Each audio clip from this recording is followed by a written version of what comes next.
pues para los que no nos conocen, eh, somos el grupo de CEFOR, somos un espacio de laicos que estamos involucrados en la enseñanza y los talleres de teología. Somos profesionales laicos que estamos en diferentes ámbitos académicos, teológicos, bíblicos, sociológicos, eclesiológicos, y nos interesa eh, aportar en la reflexión teológica en la actualidad. Eh, nosotros, CEFOR tiene redes sociales, muchos de ustedes ya conocen nuestras redes sociales, algunos ya han participado de nuestros cursos. Entonces, en esta ocasión queremos ofrecerles un espacio para reflexionar sobre la teología latinoamericana en la Dilexis T, que como ustedes ya conocen es una Ya, exhortación del Papa León XIV, que acaba de salir el 4 de octubre del ya pues. año en curso, ¿verdad? Y que pues plantea una renovación y un llamado a la Iglesia en su opción preferencial por los pobres, pues algo que ya había dicho la teología latinoamericana hace 57 años atrás. Entonces nos interesa, creemos que es relevante, que es un tema relevante, que es un tema de la actualidad, pero que también tenemos que entrar en diálogo a ver pues sus límites, sus aportes, sus áreas de oportunidad que presenta. Y por eso hemos querido organizar este conservatorio, pero conversatorio para que podamos pues plantear eso, qué nos aporta, eh, qué limitaciones tiene y dar quizá algunos criterios, ¿verdad?, de lectura, algunas claves teológicas para que los que todavía no la hayan leído pues puedan acercarse al texto y leer quizá con esta mirada un poco más crítica. Para eso tenemos a dos teólogos de renombre, ¿verdad? Pedro Trigo y la teóloga Olga Consuelo Vélez Caro, a quienes voy a presentar, y después de presentarlos voy a indicar brevemente cómo va a ser la dinámica a seguir. El doctor Pedro Trigo es un jesuita venezolano de origen español. Estudió letras y filosofía en las universidades católicas de Caracas y Quito y se doctoró en teología en la Universidad de Comillas en Madrid.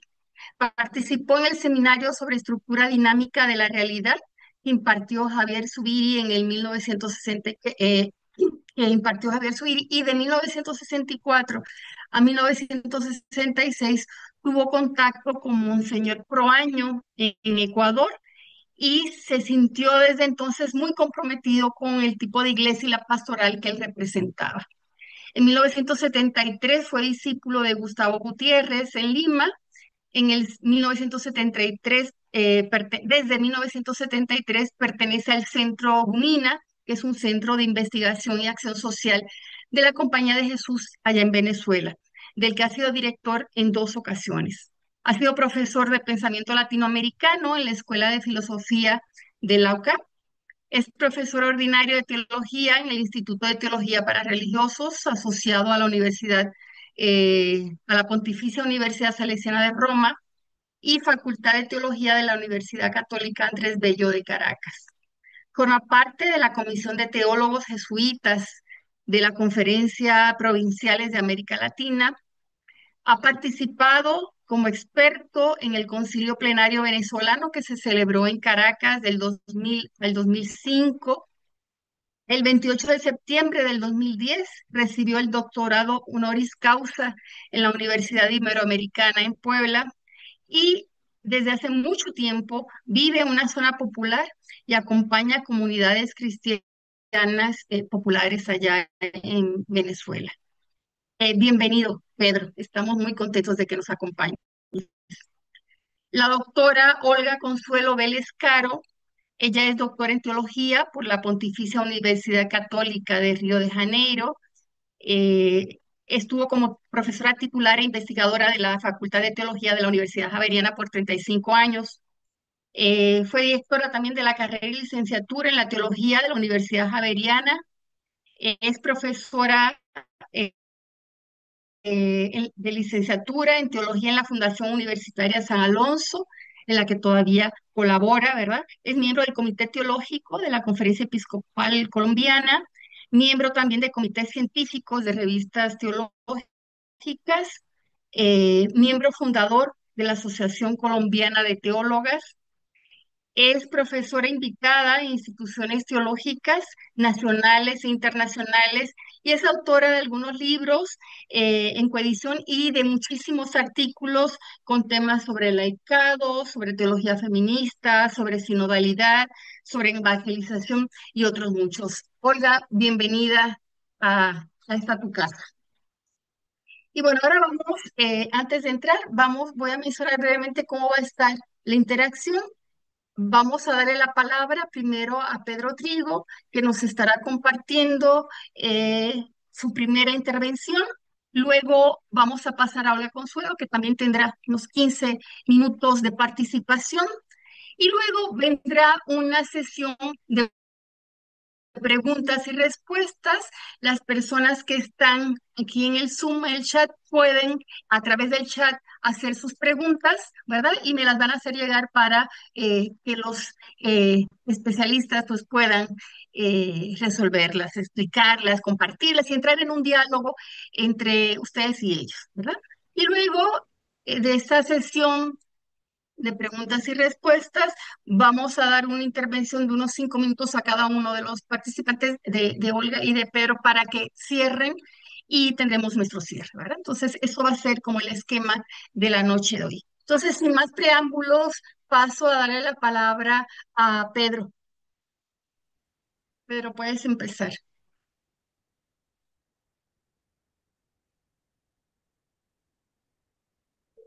Pedro, no se escucha. Está cerrado el Tienes que micrófono. abrir tu micrófono.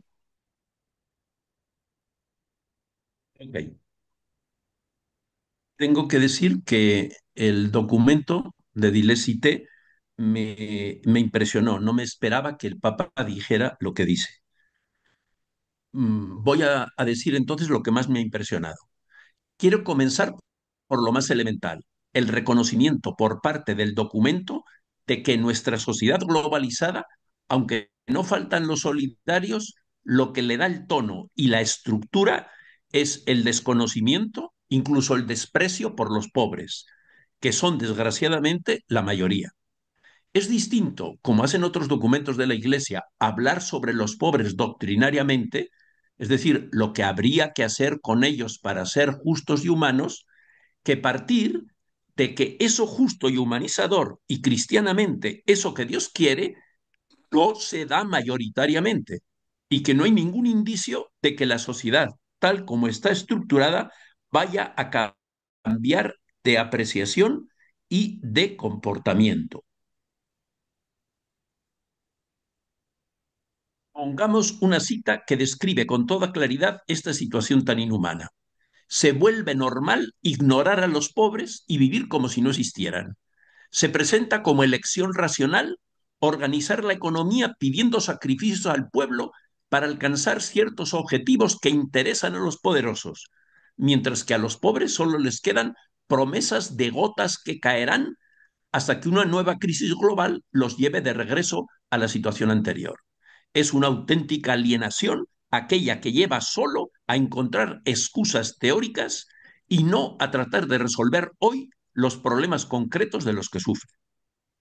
Ahora bien, con ser valiosísima esta constatación, tiene más mérito decir no solo cómo está el orden establecido respecto de los pobres, sino cómo estamos los cristianos o cómo estamos cada uno de nosotros, tanto como miembros de nuestra sociedad como en cuanto miembros de una comunidad cristiana. El documento habla en este caso no en tercera persona, sino en primera persona de plural y reconoce la tentación de desentendernos del necesitado y de la grave falta que implica este desentendimiento. Cito: frente a aquel hombre herido y abandonado en el camino, las actitudes de aquellos que pasan son distintas. Solo el buen samaritano se ocupa de cuidarlo. Entonces vuelve la pregunta que interpela a cada uno en primera persona. ¿Con quién te identificas? Esta pregunta es cruda, directa y determinante. ¿A cuál de ellos te pareces? Nos hace falta reconocer la tentación que nos circunda de desentendernos de los demás, especialmente de los más débiles. Digámoslo, hemos crecido en muchos aspectos, aunque somos analfabetos en acompañar, cuidar y sostener a los más frágiles y débiles de nuestras sociedades desarrolladas. Nos acostumbramos a mirar para el costado, a pasar de lado, a ignorar las situaciones hasta que éstas nos golpean directamente. Sí, pues el documento se refiere al amor concreto y personalizado de Dios a los pobres, y lo hace desde el reconocimiento de que ni este orden establecido piramidal, ni nosotros como miembros de él, aunque no lo reconozcamos, participamos de esa actitud y de esa relación concreta de Dios con ellos. Aunque también insiste ampliamente que nunca han faltado quienes sí han vivido con su misma actitud. Es el capítulo tercero, que se titula Una iglesia para los pobres. Incluso lo han vivido de modo eximio.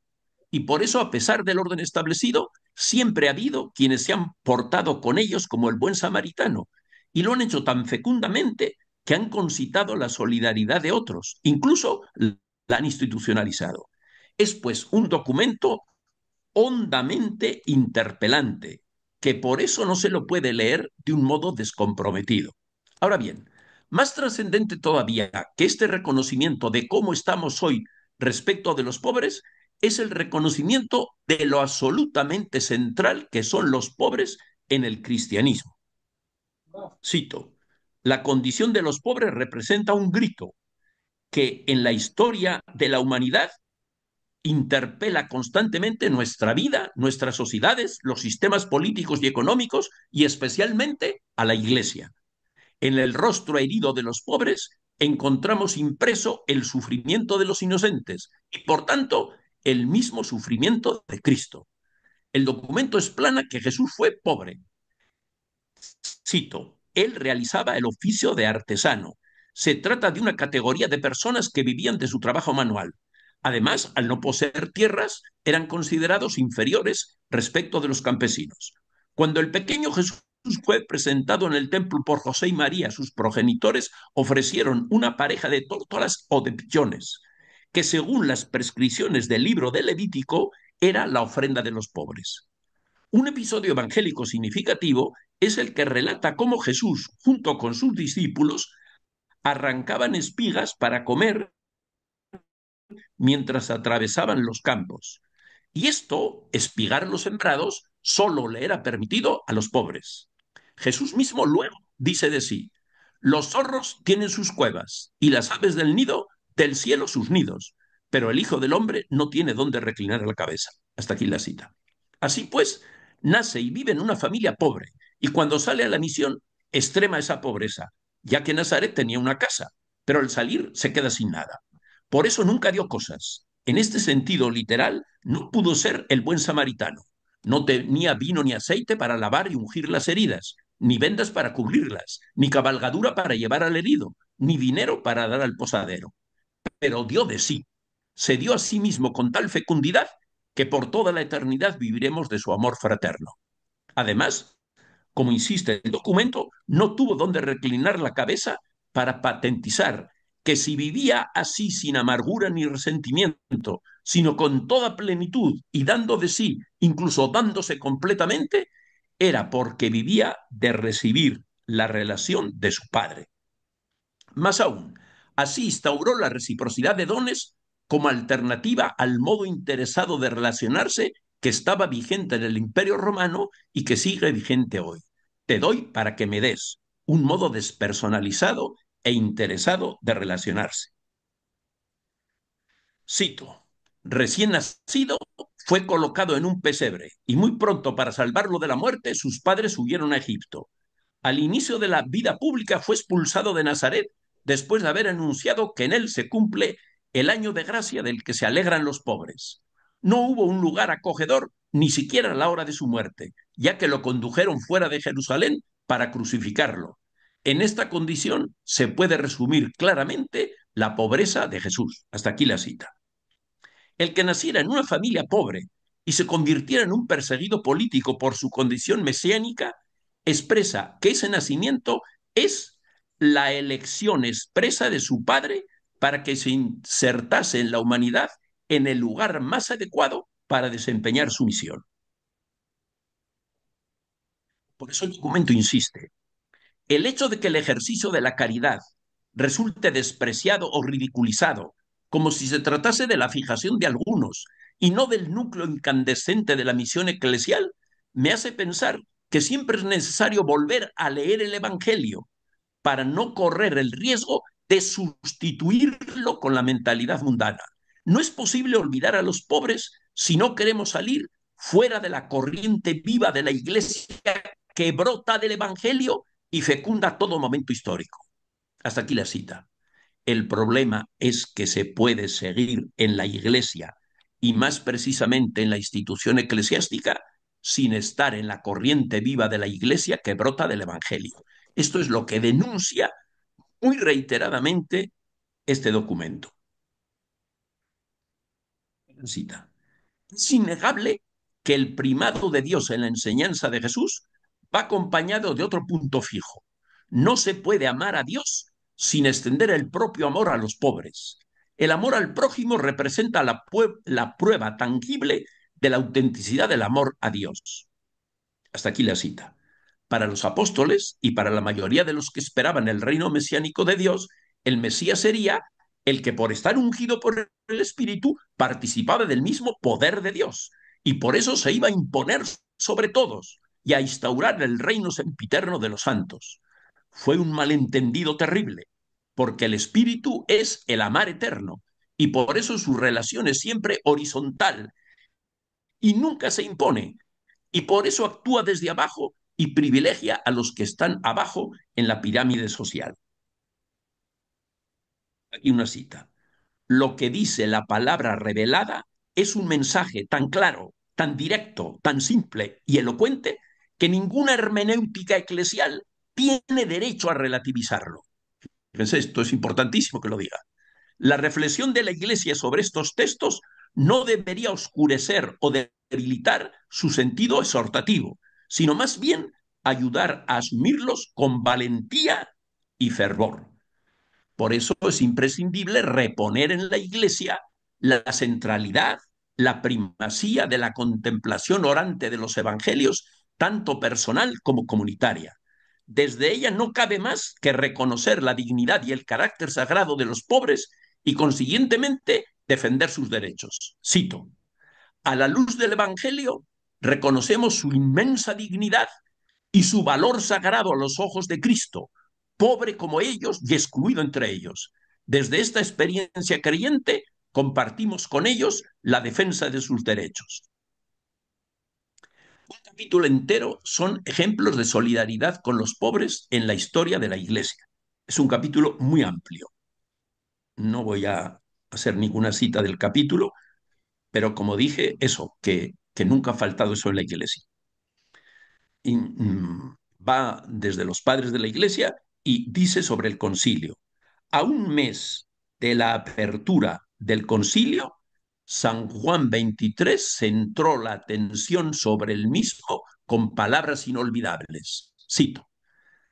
La, bueno, la cita es desde a un mes de la apertura, pero lo de Juan XXIII. La Iglesia se presenta como es y como quiere ser, como Iglesia de todos, en particular como la Iglesia de los pobres.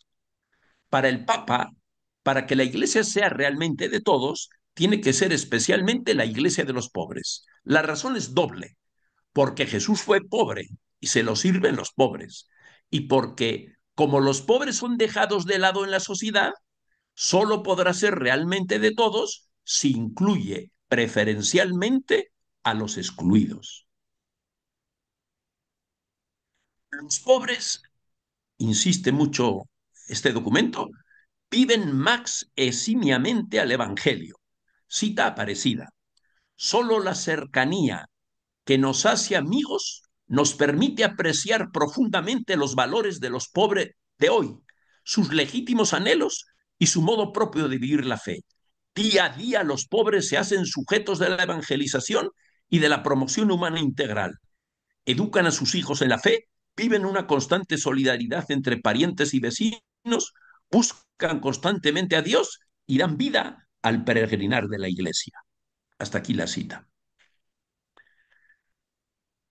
Habla muy extensamente del documento contra los que reducen el cristianismo a la relación privada con Dios o en grupos fundamentalistas y omiten la creación del mundo fraterno de los hijos de Dios en el que priman los pobres. Hay muchas, muchas citas sobre esto.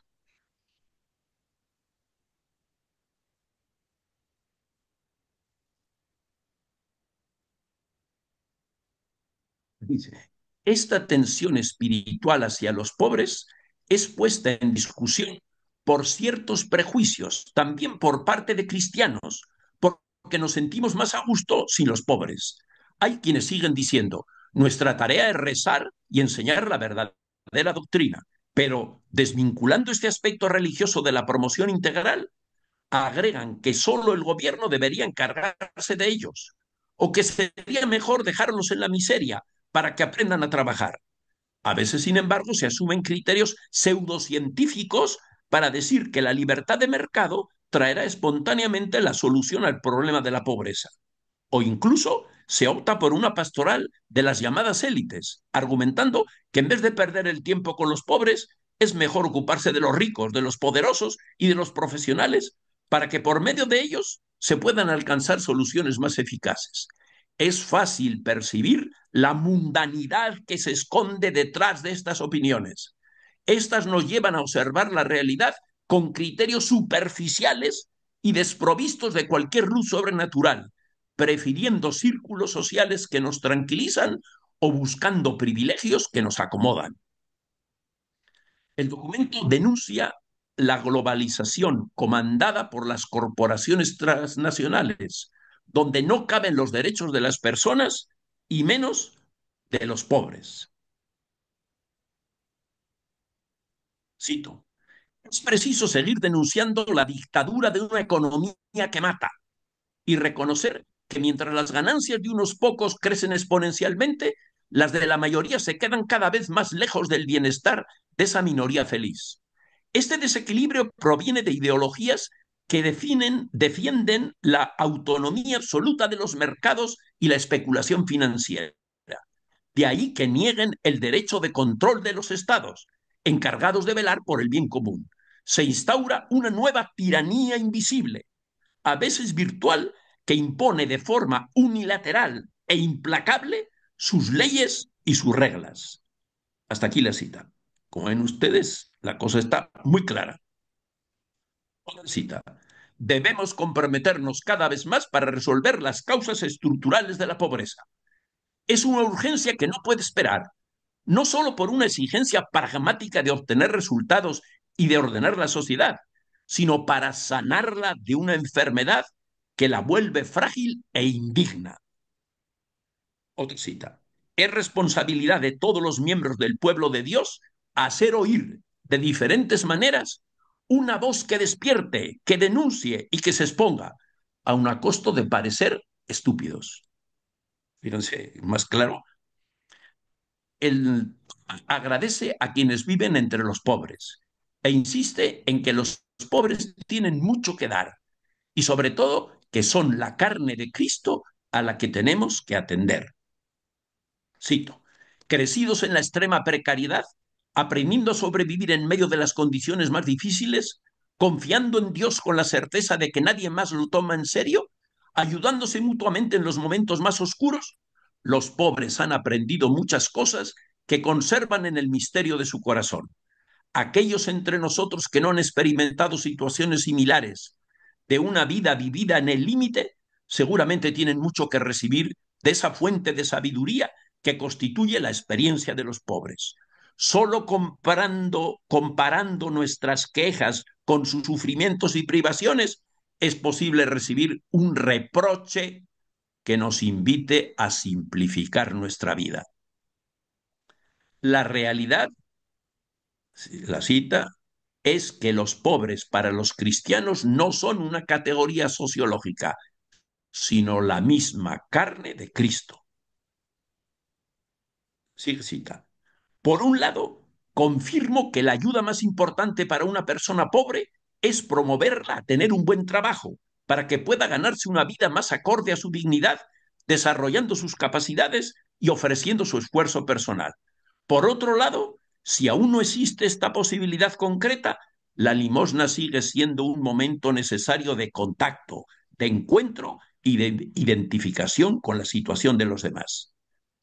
Por eso concluye instándonos a que vivamos de tal manera que cada pobre pueda sentir que las palabras de Jesús que dan el título al documento, Yo te he amado, van dirigidas a Él.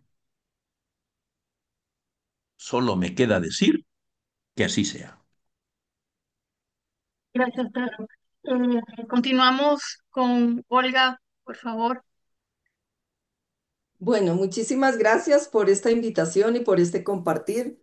Gracias al Padre Trigo porque pues nos ha hecho una presentación realmente con todas las afirmaciones que dio pues de este documento que para mí lo primero que quiero decir nos permite ver la continuidad con el Papa Francisco. Yo creo que el Papa Francisco de todas maneras marcó un hito en la iglesia porque trajo otra cosa diferente a lo que veníamos viviendo y creo que despertó pues bastante esperanza y nos mostró otro tipo de ser pontífice y volvió a recuperar esta centralidad de los pobres. Yo creo que entonces esta exhortación que el mismo Papa León XIV dice, pues es que ya estaba Francisco escribió y yo sigo como complementándola, entonces creo que nos muestra esta continuidad.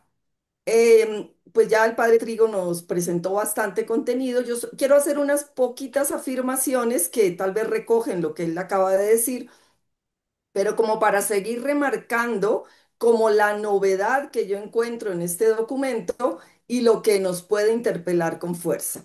La primera afirmación, el número 26, el amor a los pobres representa la prueba tangible de la autenticidad del amor a Dios. Eso ya lo sabemos, sin embargo, pues no sé ustedes, pero yo lo escucho mucho cuando también enseño teología a mis alumnos, siempre están como a la defensiva. No, no, el pobre no es tan importante. Y entonces, ¿dónde están los ricos? Bueno, no sé. Creo que el Evangelio, y como ya lo voy a decir en la siguiente afirmación, muestra que si hay un lugar privilegiado donde Dios nos habla, es en esta realidad del pobre. Y no porque ellos sean buenos o no, pues hay de todo, sino porque realmente son los necesitados, los más necesitados, y Dios siempre se inclina por estos más necesitados. Entonces, si queremos tener como una prueba o una seguridad de que de verdad amamos a Dios, pues el documento es claro. Los pobres, ese amor a ellos es la prueba tangible de la autenticidad de nuestro amor. También la exhortación dice, las palabras fuertes y claras del Evangelio deberían ser vividas sin comentarios, sin elucubraciones y excusa que le quiten fuerza. Y es lo que dije antes, yo es que siempre que hablamos de los pobres, siempre hay alguien que le quita fuerza, que dice, no, pero es que hay que hablar de todos, etcétera, lo que ya acabé de decir. Pero es que eso, cuando yo leí la exhortación, me dio como mucha alegría y mucha fuerza de decir, hay que seguir remarcando eso. El Evangelio es claro y nuestra fe cristiana, nuestro seguimiento de Jesús va por este camino. Si queremos estar como en el camino de Él, pues no debemos olvidar estas opciones. Tercera afirmación que quiero hacer. Yo creo que todo el documento habla de esta opción preferencial de Dios por los pobres. Y en la invitación que nos hicieron para este conversatorio se decía ¿será que llegó tarde por parte del pontífice, de los papas, este reconocimiento del caminar latinoamericano? Bueno, yo creo que con Francisco salió a la luz de nuevo y nos volvimos a sentir, los que hemos sido teólogos y teólogas de la liberación, con Francisco volvimos a sentir como tranquilidad y hablar de estos temas. Creo que esta exhortación sigue remarcando eso, o sea, de alguna manera valida todo este caminar latinoamericano, esa referencia a las conferencias de Puebla, Aparecida, Santo Domingo, etcétera, Medellín, por supuesto, es una reafirmación de este caminar latinoamericano. Y aunque explícitamente no hable de la teología latinoamericana, pero con todo este recorrido magisterial, de alguna forma le está dando un aval muy fuerte. También me gustó de la exhortación que dice, se recomiendan las obras de misericordia como signo de autenticidad del culto. En tiempos actuales donde hay tanta gente que está centrada en que cómo hacemos el culto, en que si tenemos que volver al latín, en el que no vayamos a poner como desorden, porque la liturgia es sagrada y excelsa, creo que la exhortación nos vuelve a poner en el centro, que eso fue lo que ya dijeron los profetas y eso fue lo que dijo el mismo Jesús con sus signos proféticos ante el templo. Realmente el verdadero culto al Señor es este amor a los más necesitados. Y si esto no está, cualquier ofrenda, cualquier rito y cualquier celebración muy excelsa y eh, muy, no sé, muy distinguida, no tiene nada que decir.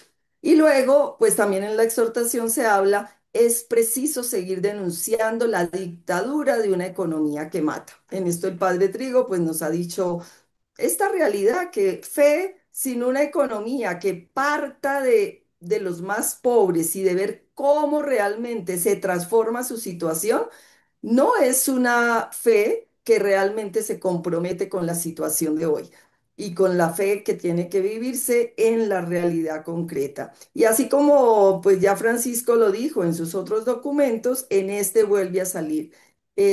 Ojo con esta economía que mata y que nos hace creer que tenemos que seguir esperando a que el mercado haga la maravilla de derramar los bienes en los pobres. Y eso nunca ha ocurrido, eso ya lo dijo Francisco en su documento, pero parece que lo seguimos creyendo ciegamente y por eso en nuestra América Latina y en el mundo vamos en estas fluctuaciones políticas que sin que nada sea perfecto, pero dentro de esa imperfección, ¿hacia dónde nos dirigimos? ¿Por estas políticas neoliberales o por políticas de un compromiso social? Eso es complejo, pero bueno, en esta exhortación vuelve a repetirse esas estructuras de pecado en la sociedad que son fruto pues de esta injusticia estructural.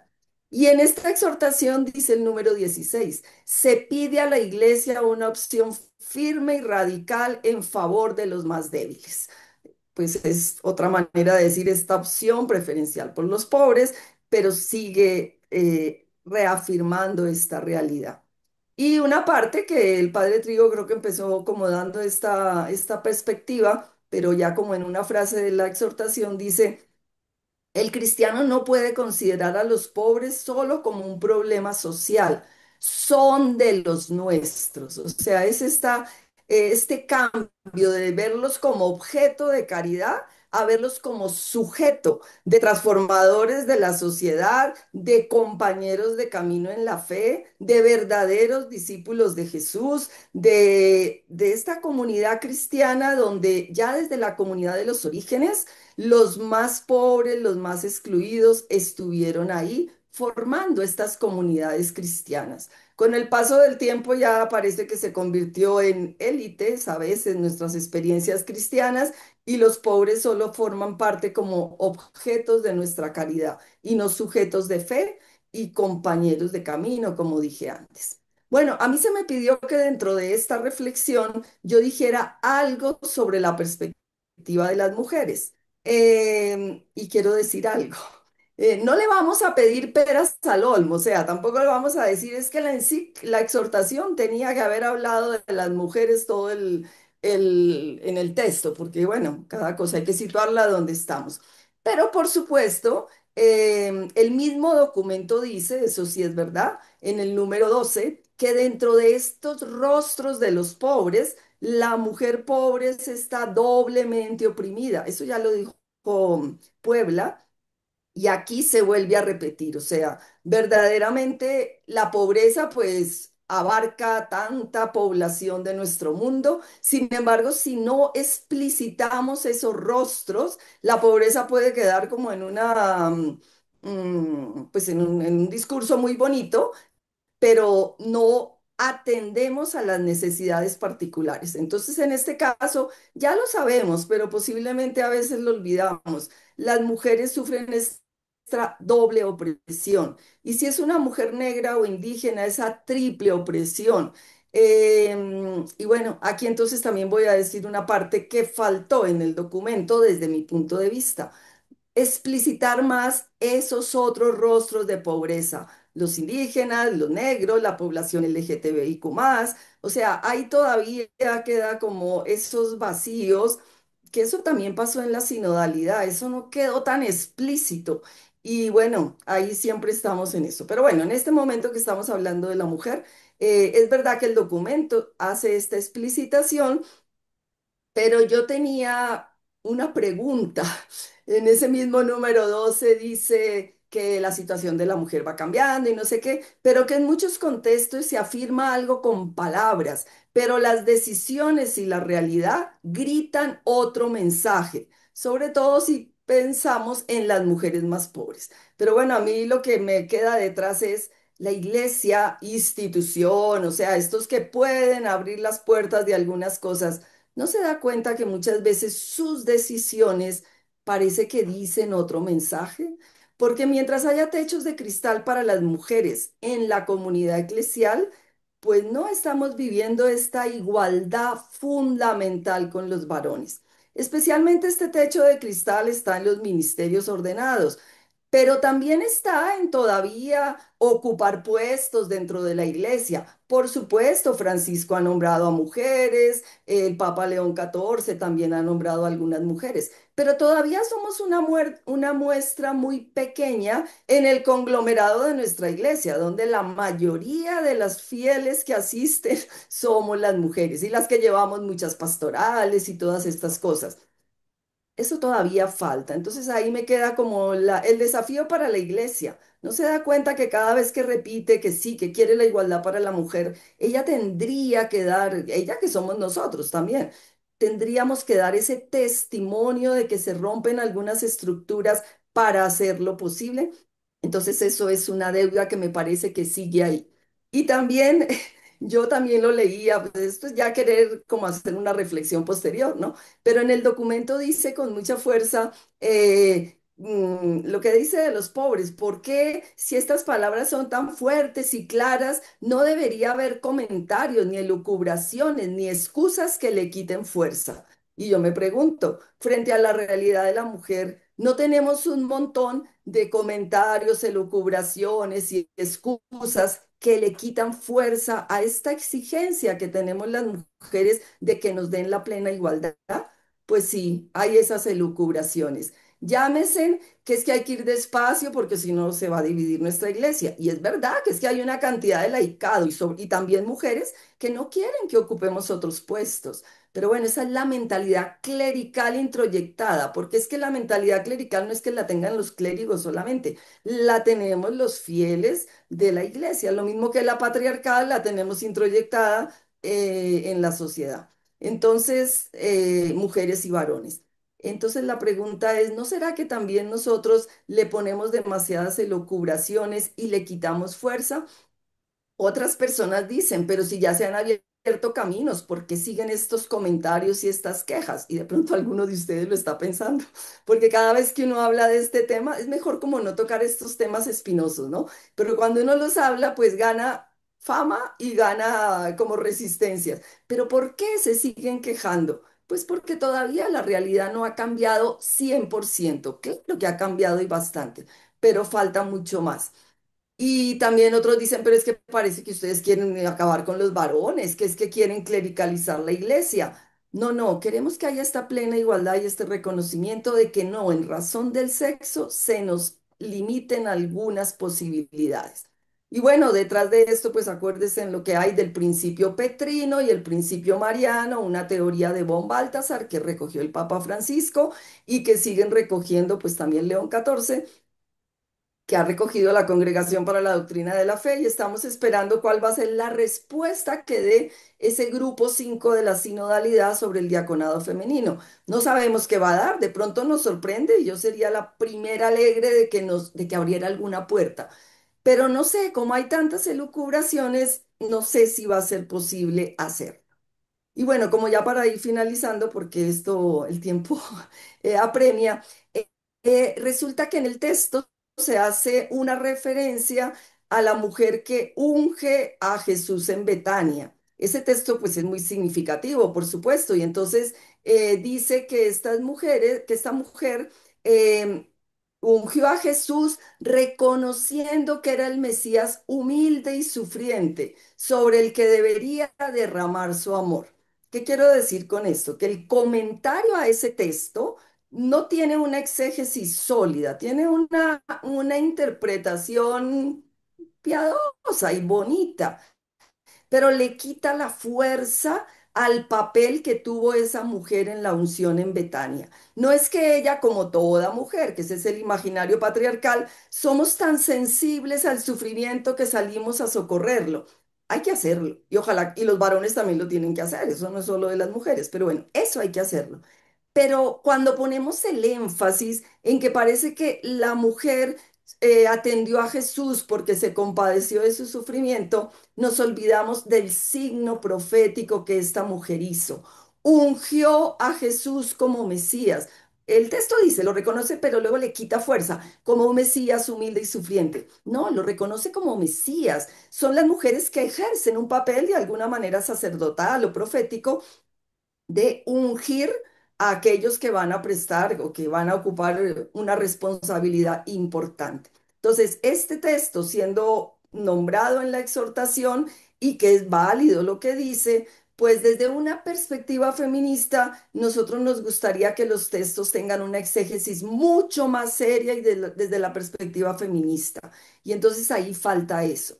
De hecho, pues una de las pioneras en la teología feminista, Elizabeth Schuller-Fiorenza, tiene su libro en memoria de ella del año 83, 1983, no es que fuera de ayer, donde ella recupera este papel protagonista de las mujeres en las primeras comunidades con Jesús, que fueron capaces de hacer estos signos proféticos.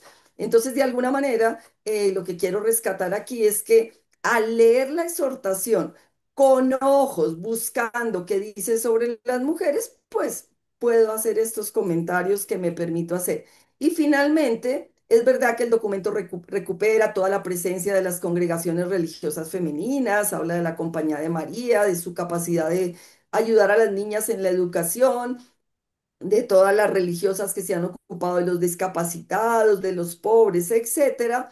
Pero también en esto siempre tenemos que tener cuidado que no se subraye solamente el cuidado maternal, la sensibilidad, la dedicación que las mujeres tenemos hacia los pobres. Por supuesto que la sociedad nos ha hecho como que es una exigencia hacerlo, porque parece que no somos mujeres y no hacemos eso. Pero eso tiene, ya visto con una perspectiva crítica, es algo de doble filo, ¿no? Porque cuando remarcamos tanta sensibilidad, tanto cuidado, tanto cariño maternal, pues nos privamos de rescatar la integralidad de las mujeres. Las mujeres no solo somos eso. Las mujeres también somos proyección, somos abrir caminos, somos capaces de dirigir, somos capaces de reflexionar críticamente. Y los varones se les priva de que tengan esta capacidad de cuidar, esta capacidad de sentir, de ser sensibles, porque varones y mujeres tenemos esas cualidades. Lo que pasa es que la sociedad patriarcal nos pone a las mujeres unas cualidades y a los hombres otras. Y aunque no se cumplen en todas las condiciones, sí estamos tan marcados que continuamente cuando hacemos nuestros comentarios, pues nos situamos en una cosa y en la otra. Pero bueno, quiero decir, creo que esta exhortación tiene un valor inigualable por ponernos a los pobres en esta centralidad de nuestra fe y de nuestro compromiso cristiano. Creo que es un documento muy valioso, aunque quiero decir esto último, me da un poquito de temor que se queden haber despertado la sensibilidad hacia los pobres, pero que de pronto no se lea con los ojos de la radicalidad con la que la hemos leído en nuestro caminar latinoamericano, de esa opción preferencial por los pobres. Me queda un poquito la duda de si sí o sí, no por la exhortación, sino por la recepción que podamos hacer de ella.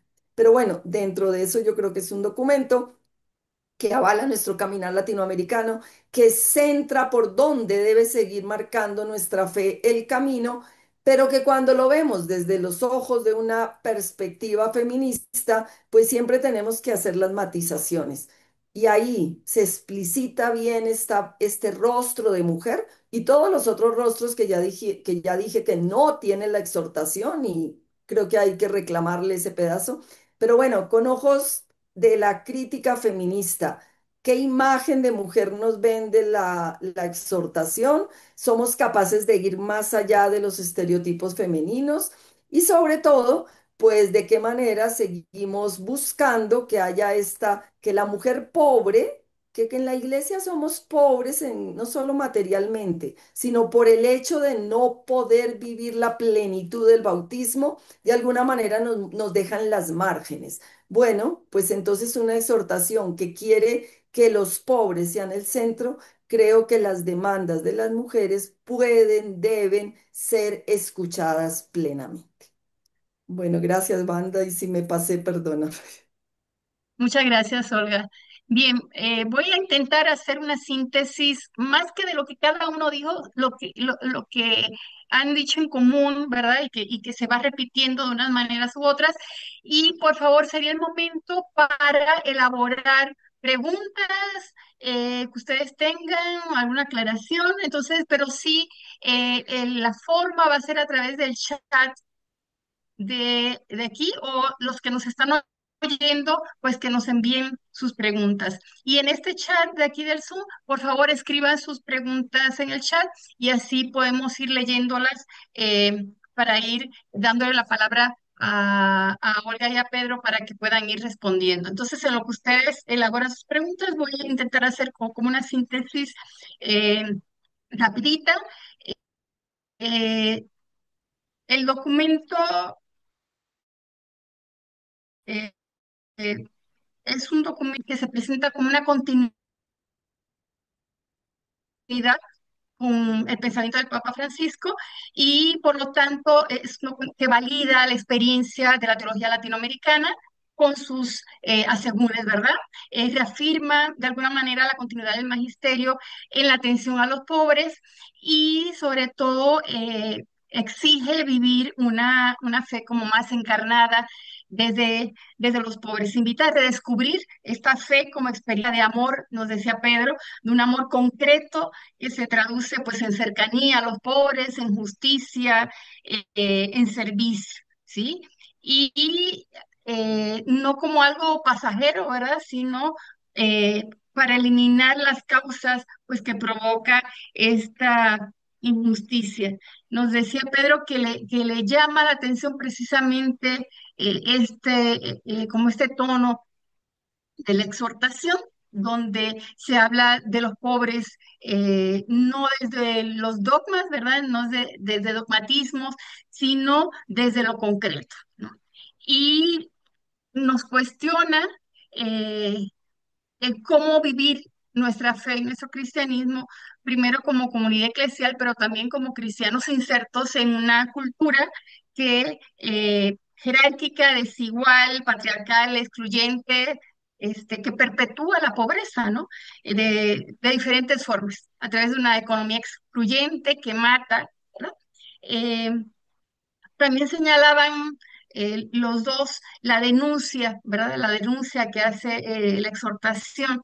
¿Cómo se puede ser cristiano si no hay realmente un compromiso desde los pobres, ¿no? Y bueno, así se podría decir, dijeron muchas más cosas.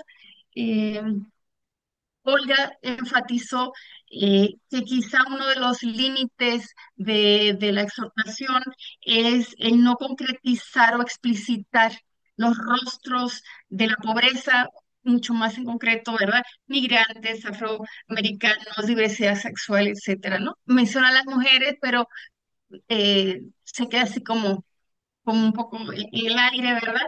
Este, y señala también que los desafíos, los desafíos que plantea la exhortación al interior de la iglesia, pues es cómo romper estas estructuras clericales, ¿verdad?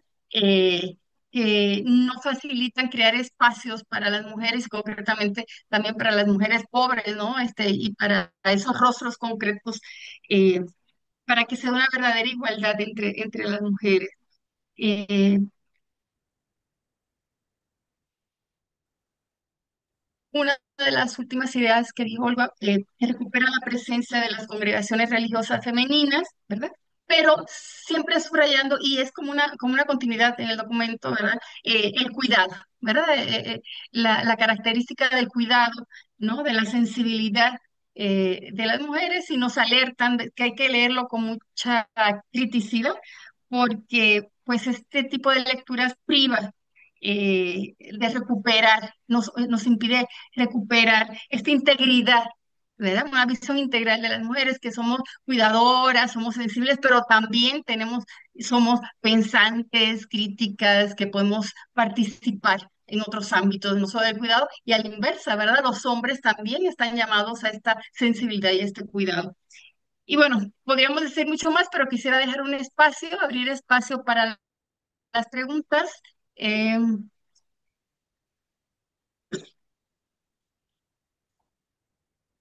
Hay una pregunta para Pedro, en el chat, que decía que Pedro, pues la dirigieron concretamente para ti, la voy a decir.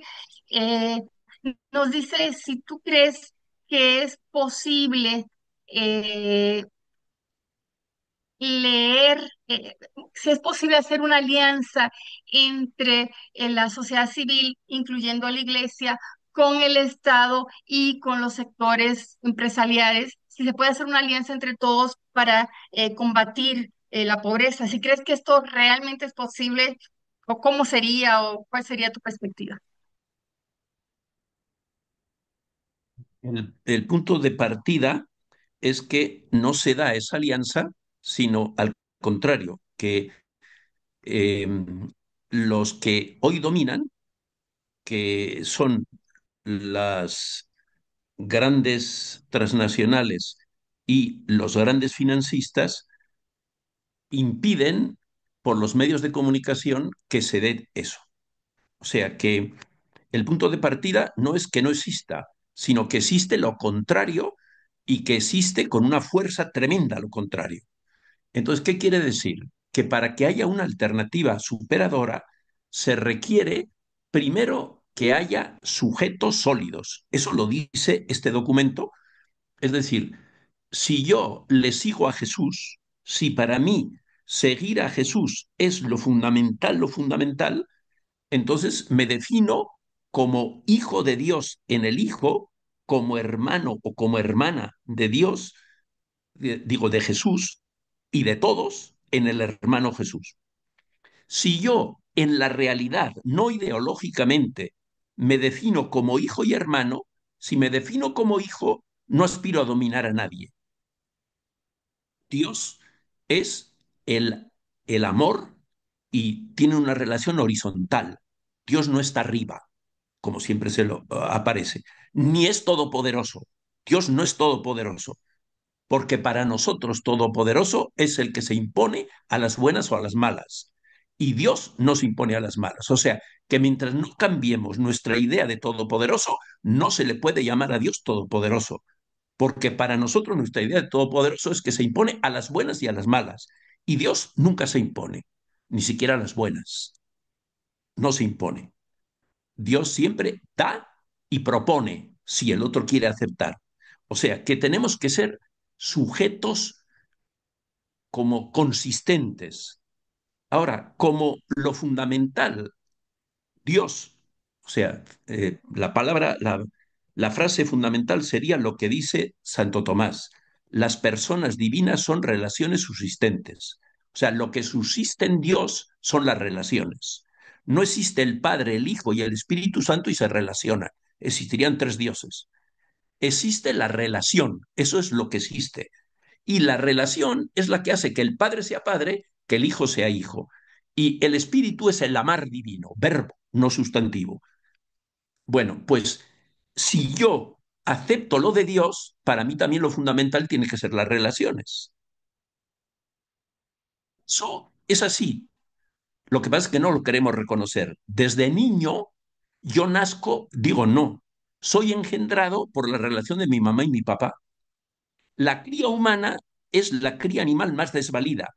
Si se deja solo a un gato, sí sobrevive. Si se deja solo a una criatura humana, siempre muere. Por eso somos autocentrados. Pero si nuestra mamá o la que haga sus veces tiene un amor constante, muy pronto, antes de que podamos hacer ningún concepto, entendemos que otra persona conoce nuestras necesidades y las satisface. ¿Cuál es la reacción de la criatura? Ponerse en manos de su mamá. Esa es la primera relación de fe, que no es teológica, sino antropológica. Y es la respuesta a la fe que ha tenido la mamá en la criatura. Bueno, pues eso mismo tengo que seguir en mi vida. Tengo que continuar recibiendo la fe de otros y dándome a mí mismo en esas relaciones horizontales, gratuitas y abiertas. Esas relaciones van a engendrar comunidades y asociaciones. Si se basan esas comunidades y esas asociaciones en puntos específicos de esa relación, van a tener una tremenda consistencia. Esas comunidades y esas asociaciones tienen que conectarse entre sí para hacer lecturas de la realidad, tanto las que están en el mismo sitio como las que están en el mismo, mm, en la misma parte de la realidad. Entonces, cuando se da todo eso, tiene que haber, se constituye un cuerpo social. Ese cuerpo social es el que tiene tal consistencia que si un Estado se apoya en ese cuerpo social, sí puede hacer frente al gran capital. Pero solo con todo eso, que es estos sujetos de esta manera tan sólida y con estas relaciones, estas comunidades, estas asociaciones, esta liga de comunidades y asociaciones, tanto locales como de niveles de realidad, y esta liga de todas para ver cómo componemos un cuerpo social, y ahí, si la política se apoya en este cuerpo social, sí tiene más consistencia que el gran capital. Esa es la única alternativa posible. Eso es lo que diría. Muchas gracias. Olga, ¿tienes alguna reacción o comentario a esta pregunta? No, remarcar que, que el documento, que eso lo dijo Pedro, critica la gente que dice, no, tenemos que hacer es una pastoral de élites, o sea, ponernos a evangelizar a los ricos porque ellos van a transformar la realidad. Y ahí se podría decir que eso también está mandado a recoger. ¿En qué sentido? Que hemos educado a las clases altas y las clases altas mantienen nuestro sistema capitalista. Entonces, de alguna manera, también la exhortación, y esto sí que es como un fruto del Papa Francisco, cómo le da fuerza a los movimientos populares y los apoya. Pero la iglesia muchas veces ha tenido miedo de apoyar los movimientos populares porque cree que eso es socialismo, comunismo, yo no sé qué más.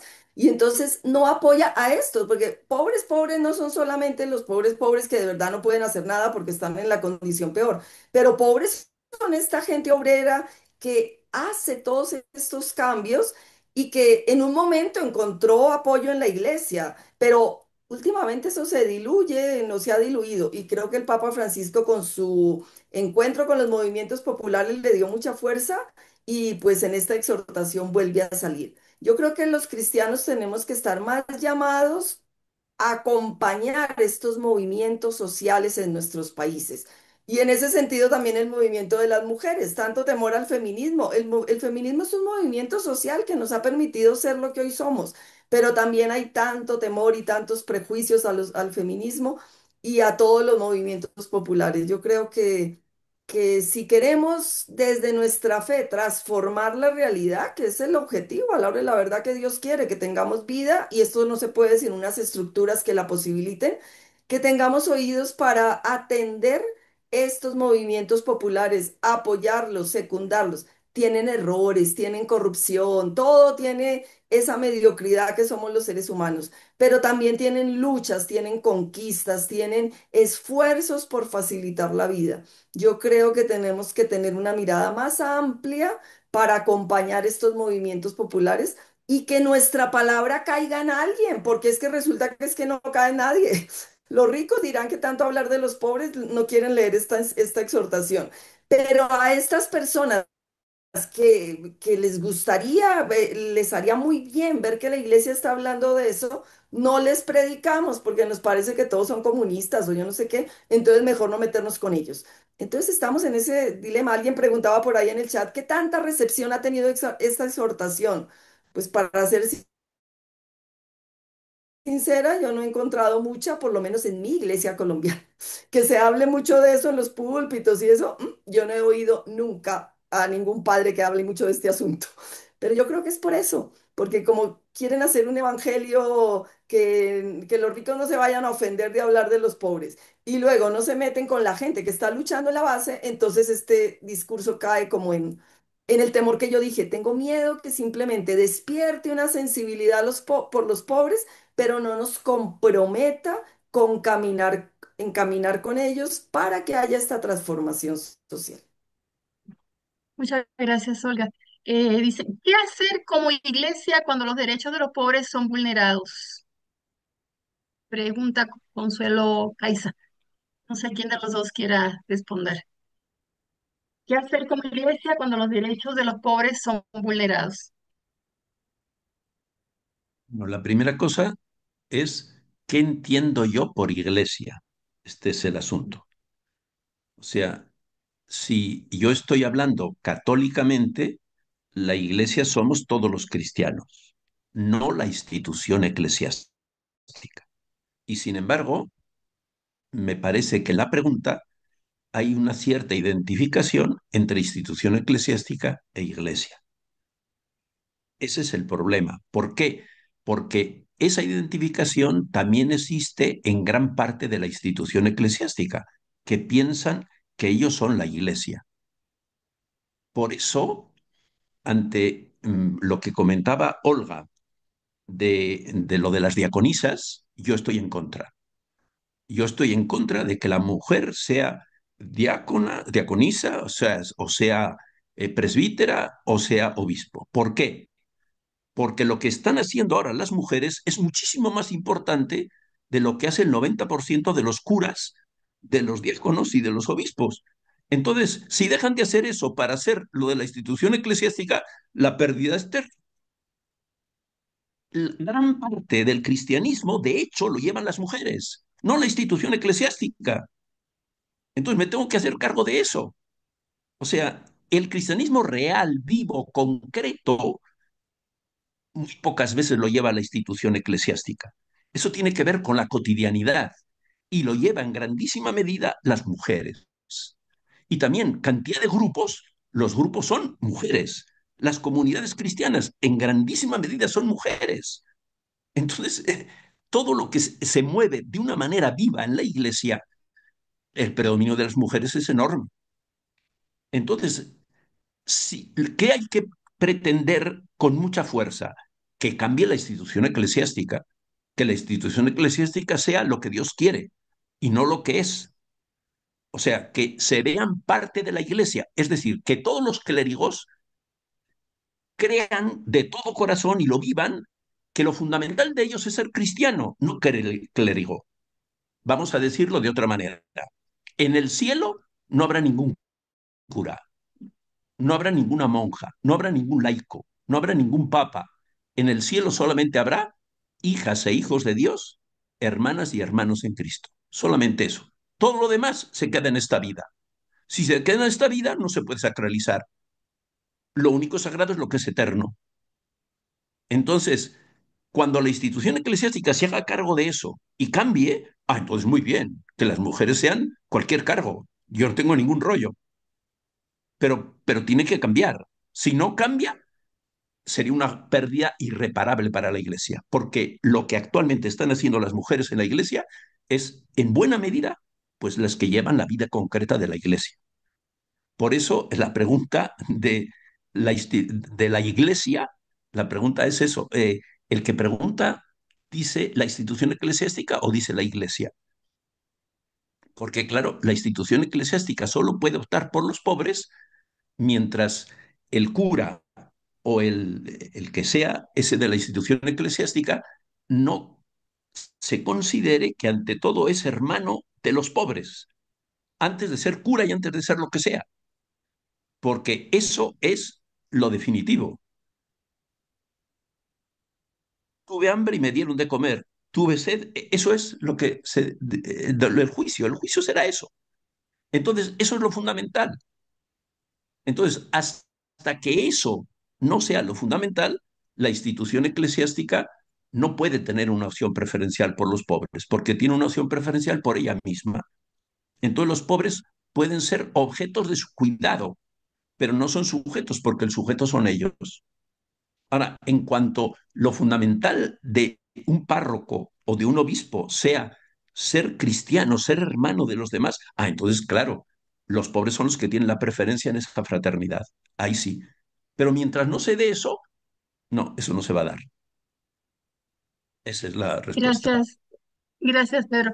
Aquí hay algunas preguntas muy interesantes que le voy a hacer abiertas y Olga, si quieres tú responder alguna en primer momento y luego Pedro dice aquí eh, sobre tensiones y aportes en el contexto de la propuesta, pregunta, ¿qué silencios o ausencias del documento resultan más significativas cuando se lee desde la realidad continental? Pueblos originarios, migraciones, violencia estructural, extractivismos, pueblos afrodescendientes, feminismos, teologías de género, intervencionismo, neocolonialismo. ¿Qué silencios? ¿Qué silencios, ausencias resultan más significativas en ese contexto? No, yo creo que eso lo dije yo un poco en mi compartida al principio y lo repite la pregunta. Todo lo que ha dicho son las ausencias, porque no se explicitan esos rostros de estas realidades, o sea, de los pobres, y entonces queda tan abstracto que no explicitamos las diferencias que tenemos unos y otros. Entonces yo creo que esas son las ausencias del documento que no da esos rostros. Y bueno, no me puedo callar sin decirle al padre Pedro Trigo, que no, ya toda la comunidad, acaban de nombrar una decana por primera vez en una facultad jesuita, en la Javeriana, una mujer. Eso es una cosa maravillosa porque se rompe un techo de cristal. Hasta la elección anterior solo eran los jesuitas y por supuesto presbítero. Por primera vez una mujer Roma la prueba para ser decana de una facultad eclesiástica. Entonces ese es un paso. Y yo creo que si no se cambian las estructuras, la iglesia no va a cambiar. Entonces, ¿cómo va a cambiar? ¿Cuándo va a cambiar? No, pues es que rompiendo esas estructuras. Por supuesto, con el cuidado de que la mujer no es que deje de hacer lo que tiene que hacer o lo que ya está haciendo. Lo que pasa es que ya está ejerciendo el diaconado. ¿Y por qué no puede tener el título de diácona? Si ella ya lo ejerce, todas estas mujeres en la Amazonía y tantas religiosas ejercen todo lo que hacen los diáconos por encomienda. ¿Tenemos que vivir de encomiendas o tenemos que apropiarnos de eso? Ahora, eso sí, clérigos y laicos y mujeres, ¿cómo nos quitamos esa mentalidad clerical? Ese es el problema. Y entonces, no, que no, no le demos los sacramentos a las mujeres para que no se clericalicen. ¿Y por qué no hacemos el esfuerzo de quitarle el clericalismo, empezando por el presbítero y siguiendo por el laicado? Eso es lo que hay que hacer también, trabajar por quitar ese clericalismo. Pero los símbolos hablan más que mil palabras. Y si nosotros podemos ver en el altar una mujer y un varón, se nos va a empezar a romper ese clericalismo. Pero mientras veamos puros varones en el altar, nosotros vamos a seguir por los símbolos y por el imaginario teniendo una mentalidad patriarcal, machista, clerical. Ahora, no quiere decir que por ordenar mujeres ya la iglesia se va a volver santa, no, y muchas serán más clérigas que los clérigos. Pero por lo menos los jóvenes no nos van a seguir cuestionando cómo es posible que esta institución siga manteniendo una brecha con las mujeres. Por eso muchas mujeres se han ido de la iglesia, porque mientras se mantenga esa imposición, esto no está cambiando. Pero luego hay muchos otros temas importantes, no es este el único. Pero Padre Trigo, usted me pica la lengua y por eso digo algún comentario, pero por supuesto, esa es la diversidad que tenemos y lo que dijo el padre Trigo lo dicen muchas mujeres. Sí, así estamos en nuestra iglesia, en nuestra sociedad, pensamientos hay para todos, pero seguimos luchando por los cambios, cada uno desde lo que ve y cómo lo ve. Muchas gracias, Olga. Seguimos. Pedro, esta podría, si quieres contestarla o si Olga luego quiere reforzar también. Dice, si tuvieran que señalar un aporte esencial y una advertencia fundamental desde el contexto del documento Dilexite para América Latina, tomando en cuenta la amenaza militarista apostada en el Caribe, ¿cuáles serían esos aportes o esa advertencia fundamental? Bueno, la amenaza en el Caribe tiene que ver, pues, obviamente con el imperialismo. Así, de una manera sencillita, sencillita, sencillita, ¿no? Entonces, bueno, eso lo denuncia el documento con una fuerza muy grande, muy grande. Eso es lo más contrario posible al cristianismo, ¿no? O sea que eso lo denuncia totalmente el documento, de que yo hago lo que me da la gana porque tengo poder. Y entonces, como tengo poder, llevo todo a lo mío. O sea, por ejemplo, vamos a poner lo de las lanchas que bombardeadas, ¿no? Bueno, lo que se dice siempre es, usted no ha probado ni una vez que llevaban droga. Tiene que probar que llevan droga. Entonces tiene que cercarlos, tiene que encarcelarlos, lo que sea, pero matarlos de buenas a primeras porque a usted le da la gana y dice eso no tiene ningún sentido. ¿Y por qué lo hace? Bueno, meramente porque tengo poder, punto. Entonces, obviamente el régimen de Venezuela no es un régimen democrático y estamos muy mal, ¿no? Pero que estemos muy mal no significa que el otro pueda hacer lo que le dé la gana para sacar al gobierno, no, no, de ninguna manera, porque entonces estamos en las mismas, ¿no? O sea, si lo que venga viene así, quiere decir que viene Estados Unidos a imponerse a nuestro país. Eso no tiene ningún sentido. O sea que si, por ejemplo, mata al presidente para poner a otra persona que esté totalmente con Estados Unidos, bueno, pues entonces Estados Unidos, ¿qué va a hacer? Eso, pues llevarse todo lo posible del país.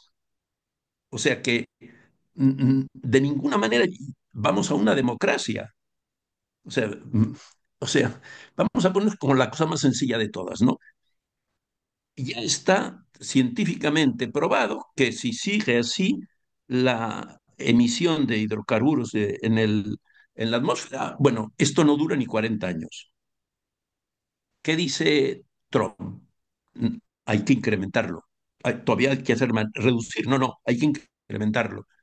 Bueno, es tan absolutamente irracional eso que, ¿qué significa? No solamente que el gobernante es totalmente irracional y que meramente es un servidor de los que están arriba y lo único que quieren es más dinero, sino también que no hay ciudadanía responsable. Porque si hubiera ciudadanía responsable, dice, señor, si usted no quiere, fuera. Pero yo quiero un gobierno que me represente realmente. Y este no me representa, ¿no? Entonces, eso es lo que yo veo, o sea que este documento pone, o sea, como si dijéramos, demoniza así a lo que están haciendo las grandes empresas y los grandes financistas y los gobiernos que los representan. Entonces, esto, lo del Caribe, el portaaviones más grande y todo eso, es un- una representación, una concreción de eso. Entonces, eso así no vamos a ninguna parte. O sea, eso no es ninguna superación de lo malo que hay en nuestro país. No. Entonces, creo que este documento sí critica esa manera de proceder y lo critica de una manera como muy drástica. Y por eso, pues, insiste que no, que hay que partir de que la gente sea sujeto y que los pobres ya lo son y hay que reconocérselo y tienen que ser ciudadanos con derechos y bueno, todo eso, ¿no? O sea que eso es lo que yo diría respecto de esta situación. Gracias, Pedro. ¿Algo que añadir, Olga, o pasamos a la siguiente? Sí, yo quiero añadir que lo que me preocupa es que gobiernos como el de Trump tienen que ver con la religión y el catolicismo no se libra de estar ahí detrás. No todos los católicos, pero hay mucho de institución, iglesia, que apoya estas perspectivas imperialistas, capitalistas, y parece que eso es políticamente correcto. Apoyar otro tipo de gobierno que sea más social, eso parece que entonces ya nos salimos de la iglesia. Y yo creo que esta exhortación nos vuelve a poner en el centro de que fe sin compromiso social no es la fe del seguimiento de Jesús. Será otra fe, pero no la del seguimiento de Jesús. Pero creo que en nuestras iglesias católicas y bueno, en otras confesiones cristianas también, pero para hablar de lo nuestro, hay mucha confusión y ahorita hay muchos grupos supremamente espiritualistas o yo no sé qué llamarles y que la iglesia institución los apoya. Ay, ahora esto sí es la fe, ahora los jóvenes están cantando todo el día las canciones de yo no sé quién. ¿Esto es la fe de Jesús o son movimientos que mantienen ahí un poquito de liturgia y de cantos y de tal? Entonces a mí lo que me preocupa es qué tipo de fe realmente nosotros profesamos. La fe del seguimiento de Jesús con compromiso por la transformación social, empezando por los más pobres, o una fe de ritos, de liturgias, de espiritualismos, de intimismos, de arrobamientos, que esa no es el legado del Jesús de Nazaret, que Pedro Trigo en su charla nos expuso también sobre dónde nace, cómo nace y cuáles son las circunstancias que lo acompañan. Yo Muchas quisiera gracias. añadir que este documento es el primer documento de un papa que habla de ese tipo de asociaciones fundamentalistas y habla muy largamente y lo denuncia como absolutamente anticristiano. O sea que esto sí tiene muchísimo mérito, porque es la primera vez que se denuncia todo esto. Gracias. Dice de una hermana de Carmelitas del Sagrado Corazón, hoy desde la mirada laical, de Consuelo, hablando de Consuelo, y desde la exigencia del documento, la vida consagrada, la pregunta es, ¿hacia dónde tendría que mirar y moverse hoy? Para cualquiera de los dos. ¿Hacia dónde tendría que mirar y moverse hoy la vida consagrada? Bueno, yo diría que tiene que recrear ese compromiso que siempre ha tenido con los pobres, porque es verdad que, y sobre todo las congregaciones femeninas llegan a donde nadie llega, por allá en las periferias realmente del mundo, pero tienen que recrearlo. O sea, cómo trabajar con los pobres no como objetos, sino como sujetos. Y cómo involucrarse más en esta fe que transforma. Y también muchas congregaciones religiosas femeninas están viviendo este proceso de empoderamiento de las mujeres, porque no es justo que su trabajo no sea reconocido, no es justo que lo hagan todo y siempre son de segunda categoría o se les alabe porque sí, hacen tanto, pero siempre están en un segundo lugar. Y eso lo están denunciando en este momento las congregaciones religiosas femeninas. Están teniendo esta mente más feminista y sí que es verdad, más consciente de su ser mujer, que no admite exclusiones, discriminaciones, subordinaciones. Entonces yo creo que es hacer su misión, pero recreándola en este Evangelio de Jesús que siempre nos dice, miren la realidad de hoy y respondan a la realidad de hoy. Hay misiones que ya hay que dejar, porque ya los gobiernos lo tienen, eso ya es estatal. ¿A dónde tienen que ir a servir como lo hicieron sus fundadoras, fundadores? Porque ya hay cosas que ya no tienen. Colegios, pues muchos ya los gobiernos lo hacen mejor casi. Y la gente está prefiriendo los colegios privados. Por lo menos ese es el fenómeno aquí en Colombia. Los colegios de religiosos y religiosas están haciendo una promoción para conseguir alumnos, porque ya la gente no está escogiendo los colegios confesionales como primera opción para sus hijos. O sea, les da lo mismo, entre comillas, y prefieren otros que sean más internacionales o tal. Hay que recrear la misión, pero sin perder esta centralidad del seguimiento de Jesús con los pobres en el centro de la evangelización, me parece a mí. Gracias, Olga. Dice Germán Brusa, que de Argentina nos está viendo. Dice, en el punto 5 de la exhortación, dice, no estamos en el horizonte de la beneficencia, sino de la revelación. El contacto con quien no tiene poder ni grandeza es un modo fundamental de encuentro con el Señor de la historia. Los pobres, Él sigue teniendo algo que decirnos. Y dice, a partir de esta afirmación, ¿se podría decir que el magisterio oficial de la Iglesia reconoce a los pobres como lugar teológico? Pedro, si quieres. eh, En esta exhortación sí, o sea que ahí sí está reconocido y el Papa Francisco también lo reconocía. Y en el Papa Francisco a mí lo que me impresiona más es que no fue así siempre. El Papa Francisco partió de otra concepción muy distinta y llegó a eso. Y llegó a eso bastante tardíamente. O sea que por eso cualquiera que no le conociera le parece que siempre fue así, porque la manera de vivirlo parecía como totalmente integral y lo era, pero no fue siempre así. Entonces, eso tiene muchísimo más mérito, ¿no?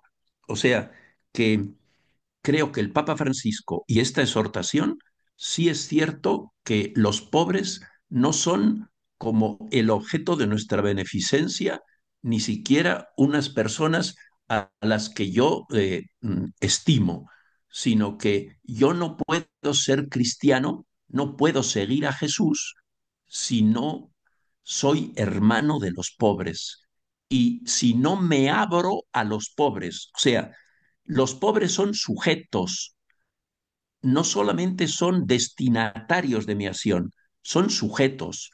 No solamente no son solo destinatarios de que yo les dé lo que sea o los capacite, sino como cristianos son sujetos que tienen mucho que enseñarme. Eso fue lo que tratamos de vivir en los años 70, en los años 80 y parte de los 90. Ahora, ¿cuál es el problema actualmente de esto? Bueno, tiene que ver con el punto anterior, que las congregaciones religiosas están casi desapareciendo. ¿Por qué? Por una cosa muy sencilla. En en esta época solo existe el presente, un presente que se expande y por eso no tiene ningún sentido el para siempre. Por eso sigue habiendo voluntarios, pero hay un voluntario para 2 años, 3 años. La congregación religiosa que es para siempre no está en este imaginario. Entonces, por eso, antes yo estuve en Venezuela yendo de un sitio para otro, se puede decir que no había barrio donde no hubiera una comunidad femenina. Ahora todavía queda alguna, pero poquísimas. Y es por esa razón. O sea, la época actual, el para siempre no tiene ningún sentido. Solamente existe un presente que se dilata, pero el para siempre no tiene ningún sentido. Entonces, eso, o sea, mientras eso no cambie o no haya gente a la que se le plantee eso y decida otra cosa, no va a haber vida religiosa. Entonces, la disminución de el estar con gente popular tiene que ver con que la escasez total de vida religiosa. Les voy a poner el ejemplo de un barrio de Caracas, el barrio de Petare. Yo he conocido 40 comunidades de base. Ahora no sé si quedan dos. Todavía hay una congregación femenina, pero lo que había es que no se puede comparar con lo que había antes y lo que hay ahora. Ese es el problema. Entonces, la inserción, gran parte, hay siempre laicos insertos, pero es más como temporalmente en alguna organización, en alguna asociación.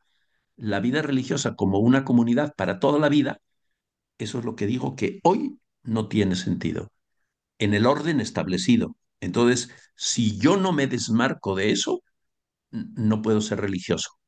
Entonces, ese es el problema de la vida religiosa y el problema de la atención en América Latina a los pobres en la iglesia. Gracias. Bueno, hay algunas otras preguntas, pero algunas no tienen relación directa con el tema que estamos tratando. Y ya nos queda poco espacio. Yo quisiera en este momento invitar a Pedro sus 5 minutos como de cierre para dar sus conclusiones, su aporte final, y luego pasamos con Olga otros 5 minutos para que ella pueda cerrar también. Y con esto nos despedimos. Pedro, No, yo creo que lo característico de este documento es que no es como una mera exhortación, o sea, hay que entregarse a los pobres. No, primero dice, los pobres son los empobrecidos por este sistema. Y luego dice, y mientras no se demuestre lo contrario, usted, por lo menos negativamente, está plegado al sistema. O sea, que no sale de sus parámetros. Entonces, ¿qué dice el documento? No, usted tiene que despegarse de ese sistema, estar en contra, y eso lo tiene que hacer por si quiere ser cristiano. Jesús es pobre y a Jesús se lo encuentra ante todo en los pobres. Y de la relación que tenga con los pobres depende mi suerte eterna. Si yo veo eso y soy consecuente con eso, entonces tengo que vivir de otra manera totalmente distinta. Y si tengo un cargo en la iglesia, tengo que ejercerlo de una manera completamente distinta. ¿Qué quiero decir? Que para mí es muy valioso tanto la denuncia, el que tengo que desmarcarme de este orden establecido, que implica que yo asuma mi responsabilidad para, si quiero ser realmente cristiano, como que tengo algo que aprender de los pobres. No solamente tengo que entregarme a ellos, sino tengo que o estar en su ambiente o tener relaciones periódicas con ellos, pero que sean relaciones mutuas, horizontales, donde ellos sean sujetos que me den y yo reciba sus aportes, además de darle los míos. Entonces, yo, es cierto, los silencios que se denuncian son reales, pero yo ese que, que va mucho más adelante de lo que han dicho la mayoría de los documentos de la institución eclesiástica. Por eso yo estoy muy agradecido a este documento y me parece que si nos dejamos interpelar por él, pues realmente algo cambia. Eso es lo que yo diría. muchas gracias, Pedro. Eh, sí, yo también invitaría, exhorto, como dice la exhortación, a que hagamos una recepción de este documento. Creo que es valioso, pero se necesita que lo divulguemos, se necesita, bueno, primero que lo interioricemos, por supuesto, pero que también lo demos a conocer más, porque creo que no podemos perder como el empuje del pontificado de Francisco que con este documento sigue como esa línea conductora. Lamentablemente alguna postura del Papa León XIV como que nos le ha bajado como esa, no sé, ahí hay una cosa ambigua que no acabo de discernir muy bien. Entonces, yo creo que depende de las personas que podamos conocer estos documentos y como ayudar a que se recepcione que ese aire de esperanza, o cómo es que se decía, la primavera que llegó con Francisco, siga presente en este pontificado de León XIV. Entonces, que sigamos manteniendo como esta centralidad del caminar latinoamericano también, que esto nos implica mucho, que no lo perdamos, porque es que si no se sigue hablando de esto, si no se refuerza, pues la gente va cayendo como en ese espiritualismo, en ese intimismo que es supremamente fácil de vivir, porque es ese Dios que me ayuda a mí y yo, que soy bendecida por Él, pero no ese Dios que me compromete para transformar la historia. Entonces yo creo que si es esta invitación a releerlo, yo preparando esto, yo había escrito algo sobre esto apenas salió, y luego yo misma como que lo había dejado por ahí en el tintero. Y preparando un poquito para hoy, digo, pero a ver, a mí yo porque no había vuelto como a recoger este legado que da esta exhortación.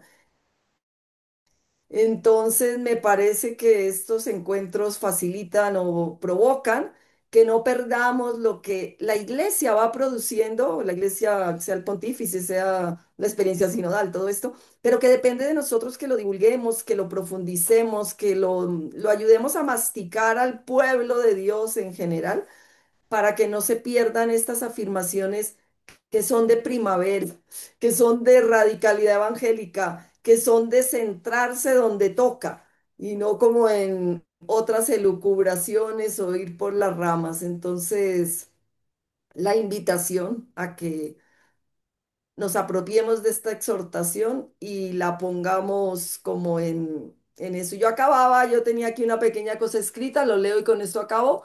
Ojalá que esta exhortación no se quede simplemente en una sensibilización frente a los pobres, sino que desestabilice a la iglesia monárquica y clerical, a los grupos conservadores centrados en la doctrina o en la liturgia, y a todo el pueblo de Dios que tantas veces acomoda la fe a sus privilegios y no asume la radicalidad de la revelación de un Dios que se hizo pobre para enriquecernos con su pobreza. Y en el tema de las mujeres, que se asuma una reflexión crítica feminista para valorar su camino recorrido, se le restituya en su dignidad plena y se exija una opción por sus derechos sociales y eclesiales. Pues muchas gracias, Olga, muchas gracias, Pedro. Eh, Creo que han aportado como muchos elementos para poder acercarnos a la exhortación. Y bueno, la invitación de ese foro es que ojalá los que no hayan leído todavía la exhortación, pues puedan leerlo, ¿verdad? Puedan leerla. Y como decía Olga, que empiece a bajar, ¿verdad? A los grupos con quienes trabajamos, a reflexionarla, a trabajarla, a masticarla, porque yo creo que sí hace falta también mucha educación de parte del pueblo de Dios. eh, Mucha información, mucho pensamiento crítico para poder pues ver cómo le hacemos para ir aterrizando en lo cotidiano, en lo concreto, pues la invitación que nos está haciendo el Papa. Y queremos también invitarlos a todos, antes de despedirnos, pues de seguirnos en las redes de CEFOR, en las diferentes plataformas. Nosotros estamos continuamente organizando algún tipo de cursos, talleres, actividades, y nos encantaría que nos pudieran seguir.